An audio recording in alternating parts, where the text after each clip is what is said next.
Lanjut ya, karena gradiennya ini sama dengan 13 dan titiknya 2,6, maka ini kita bisa buat nih, kita substitusikan. Jadi kalau ini persamaan garis singgungnya untuk titiknya itu 2,6 dan gradiennya sama dengan 13, maka persamaan garis lurusnya gimana? Diingat ya, persamaan garis lurus itu kan Y dikurang A sama dengan M dikali X dikurang B. Nah, ini kebalik ini. Ini B, ini A. Ini X dengan X ya, jadi Y ditambah 6, karena min 6. M-nya 13, X-nya berapa? 2, X-nya tetap X dikurang dengan 2. Berarti ini Y ditambah 6 sama dengan 13X dikurang 26. Kalau kita rapikan, jadi Y sama dengan 13X dikurang 26, kemudian dikurang 6. Jadi berapa nih? Jadi Y sama dengan 13X, berapa? 13X dikurang 32. Nah, ini ada persamaan garis lurusnya. Dipahami ya? Nah, sekarang kita akan bahas tentang fungsi naik dan fungsi turunnya. Ini salah satu sebab dari turunan. Misalkan punya fungsi Y sama dengan fx ya, maka fungsi itu akan naik dan turun apabila f aksen x-nya itu lebih besar dari 0 itu naik. Kalau dia kurang dari 0 turun. Sebagai contoh nih, contoh ya. Misalnya kita punya apa ya? Fx-nya itu sama dengan 2x x kuadrat min berapa ya? Bentar, min 4x plus 3 lah. Ini kalau kita turunkan f aksen x-nya itu berapa tuh? 2x min 2 ya. Kalau kita sederhanakan jadi 2x sama dengan f aksennya sama dengan 0 ya, f aksen sama dengan 0.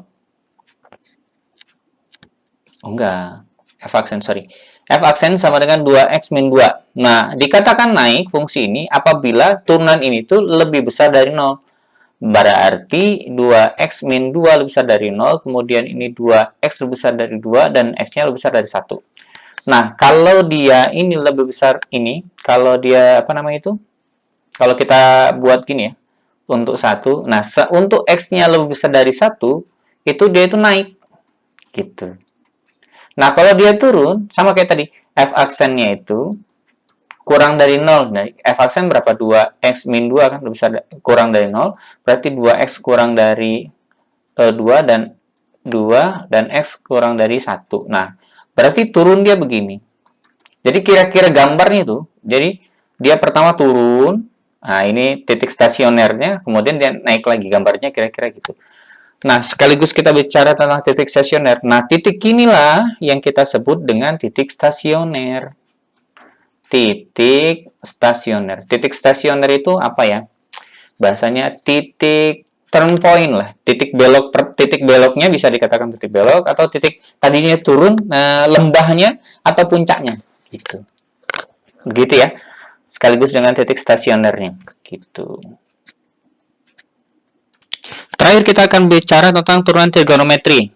Pertama, kalau misalnya efeknya sama dengan sin x, turunnya apa? Turunan sin x itu adalah f aksennya. Sin x itu adalah cos x. Kalau turunan cos x apa? Kalau turunan cos x.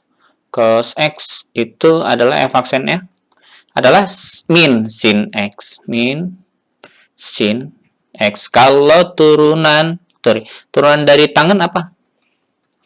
Tangan x. Turunan dari tangan adalah secant kuadrat. Secant kuadrat x. Nah, sekarang ini kita coba ya, bagaimana soal ini biasanya turun. Misalnya ada fx-nya itu sama dengan 5 sin pangkat 3. Yang dipangkatkan sin ya, 2x kuadrat. Nah, diturunnya berapa? Pertama, 3 ini ya, yang sinnya 3 kali 5. 5 kali 3, 5 dikali 3, sin 3 kurang 2, 1. Tulis lagi ini 2x kuadrat. Ini kuadratnya jangan taruh sini deh, kalau kalian bingung. Kuadratnya taruh di luar. Boleh gini. Kemudian turunan dalamnya, turunan sin itu apa? Turunan sin itu cos 2x kuadrat. Nah, turunan dari 2x kuadrat apa? Yaitu 4x. Nah, itu turunannya. Jadi, biasanya trigonometri itu pakai aturan rantai, biasanya gitu. Dipahami ya? Nah, udah ini saja untuk kisi-kisinya. Nanti kita akan kita bahas. Assalamualaikum warahmatullahi wabarakatuh.